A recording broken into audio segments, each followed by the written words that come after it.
Hello, hello. David Ashley here. Um, I wanted to encourage you, wanted to motivate you to keep it moving. I am, let me see, looking quickly at my Facebook to see if I'm able to see the live, see if it's going. Oh, of course it is. Uh, awesome. Let me check something real quick. Keep it moving. Listen, life will bring on so much. Life will bring on so much. And if you're not prepared, it will cause you to lose focus and get stuck.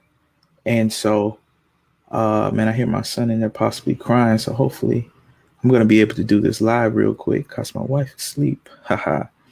Listen, keep it moving. I want to encourage you. I want to motivate you uh, to keep it moving. My name is David Ashley, and I'm a purpose coach, business strategist. I'm a motivational speaker, ordained minister, serial entrepreneur, and I help leaders, visionaries to discover their purpose, ignite their passions, and create a more prosperous and fulfilling life. And and so you can see on the screen, I'm going to be speaking, hopefully motivate you to keep it moving because, like I already said, life sometimes can bring on so much. So I want to encourage you to keep it moving in your life, keep it moving in your business, keep it moving in your dreams and your visions and your goals, because the longer you stay stuck, you may find yourself on the verge of death. And I'm gonna speak to that in a second.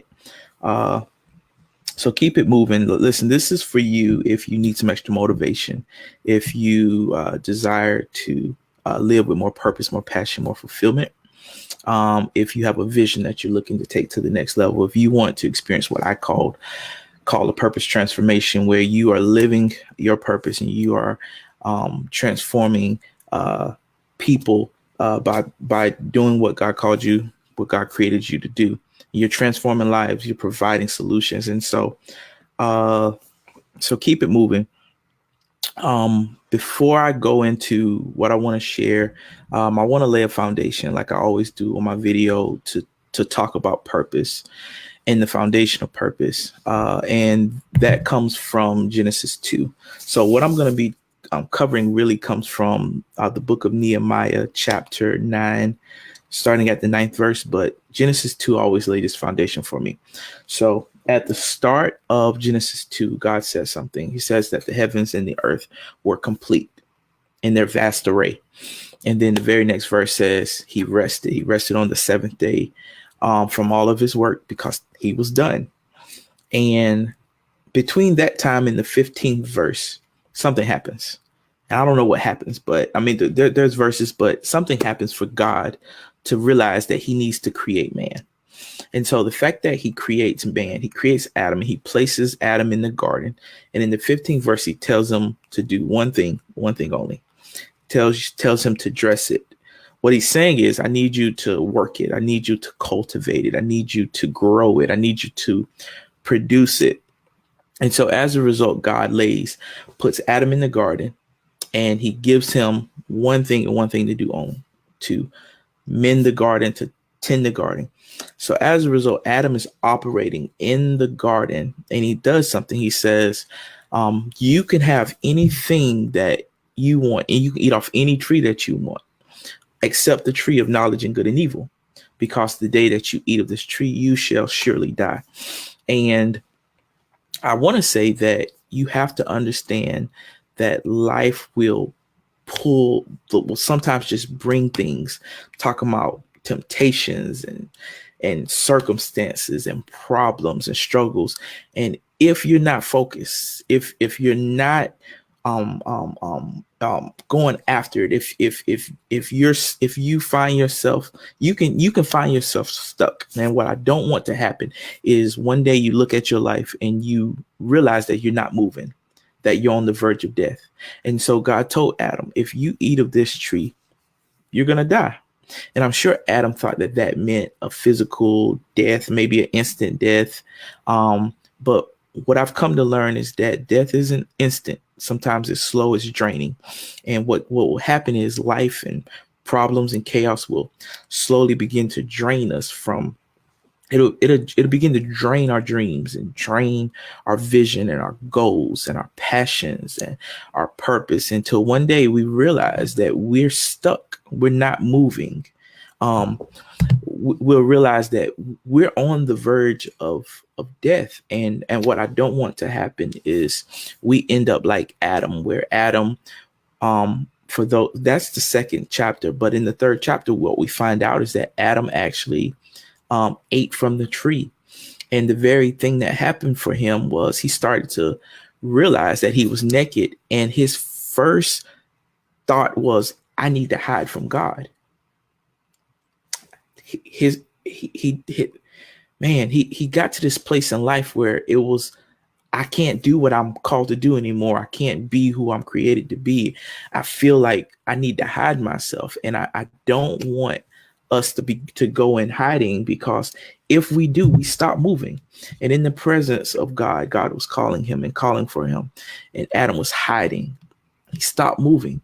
And later in the passage, what you'll find is that Adam and Eve were cursed, and the snake was cursed, and they lived a life that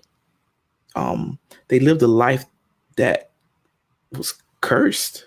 Their son that they had, one son killed the other son, and he was cursed. And oh man, so I want to encourage you to keep it moving. I want to encourage you to don't give up, to don't quit, to don't throw in the towel. Whatever you were put here to do, I promise you, God will purpose you to do it, even in the midst of your weaknesses and in the midst of when you don't feel like you can go on.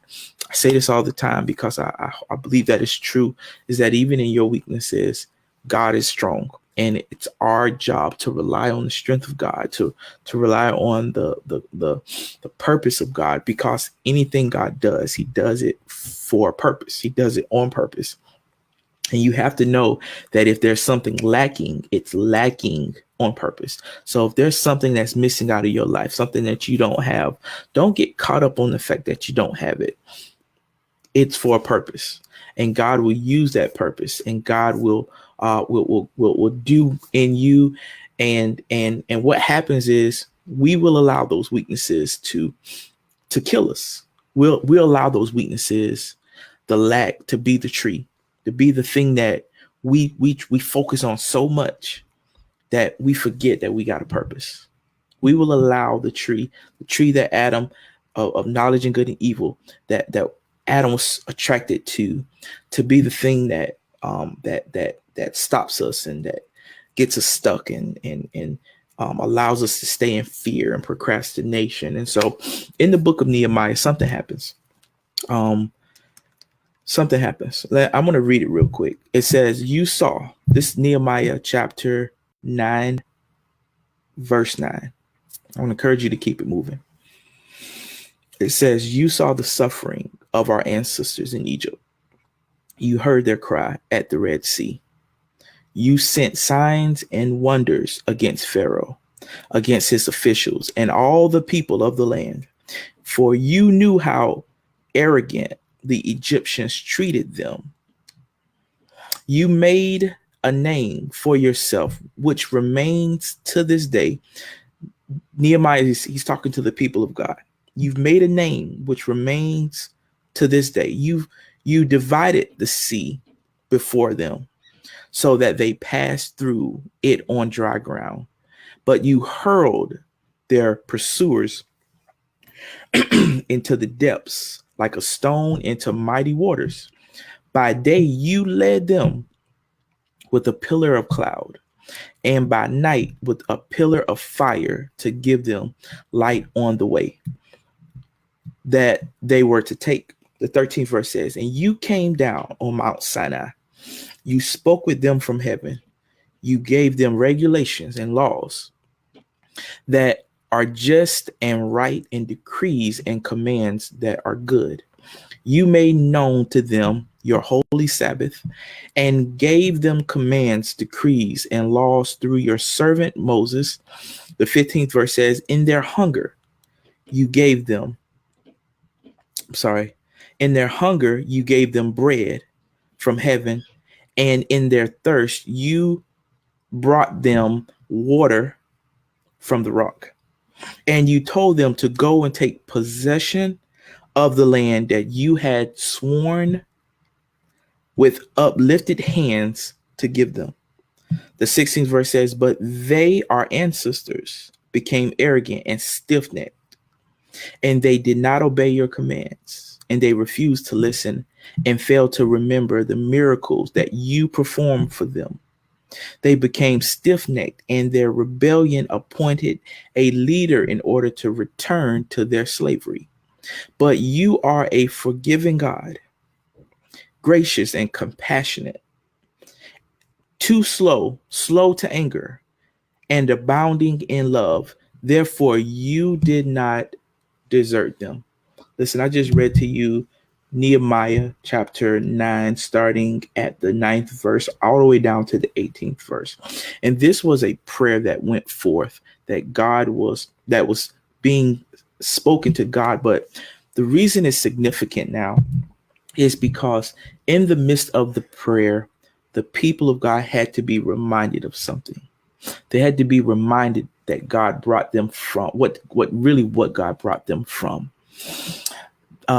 If you're familiar with the journey from Egypt, where Moses led the people from Egypt on the way to the promised land, what you'll find is that they had to face obstacle after obstacle.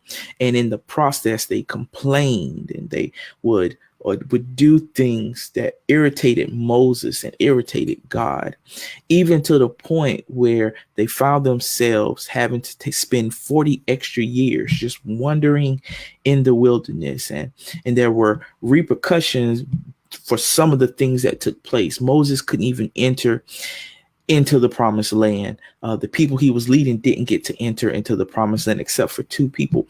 And so as a result, the people were always complaining, and they were always wishing that they were back in slavery. And so what I wanted to encourage you is, because when you read that, a couple of things happens.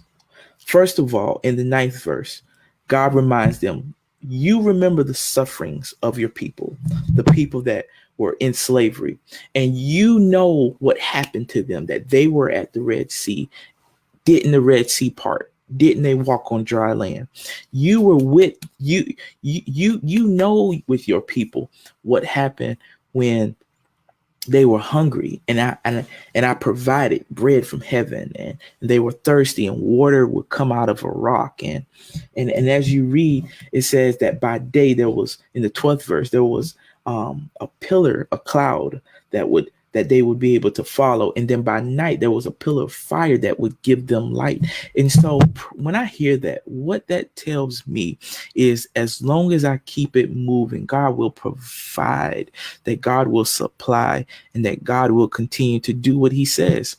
It was very simple. They had one mission. It was to get to the promised land. Listen, I want to speak to your promised land, because what will do is life will bring on so much. I mean, man, I don't know if you've ever been discouraged, or you've ever felt like you couldn't go on.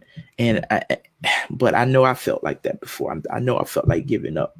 And one of the things is, I'm glad that I did not quit, because if I would have quit, I would not have been able to do what God called me to do. And so it's so important that we follow after our purpose, and that we, first of all, we know our purpose, and that we go after it, because God does have a plan for our life. He has a plan for our life. It's important that we keep moving forward. It's important that we don't stop, because that will be the difference between success and failure. There are many people that will never get to experience success, all because they were too afraid to get back up and try again. There will be many people that will not experience success because they lost focus, and they lost the desire But I want to speak to that right now, that you get in your mind, get in your spirit, that you have to keep moving. You have to keep moving, not just for yourself, but for your family. And if you're a business owner, there is a reason that you have dreams and you have visions. There's a reason you have those passions, because what God is trying to do is God is trying to put you in a territory that you reign over, that you that you command over. And what happens in that territory is your business, your vision, your ministry, that God will connect you with people that you were put here for, that you're supposed to provide the solutions, that you are a catalyst for their transformation. You have to understand that if you quit moving, it affects so many other people.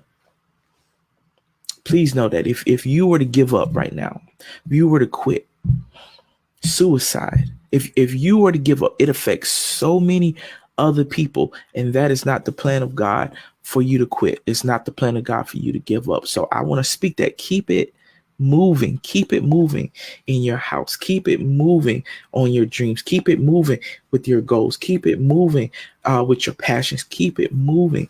And so as a result, I urge you not to give up.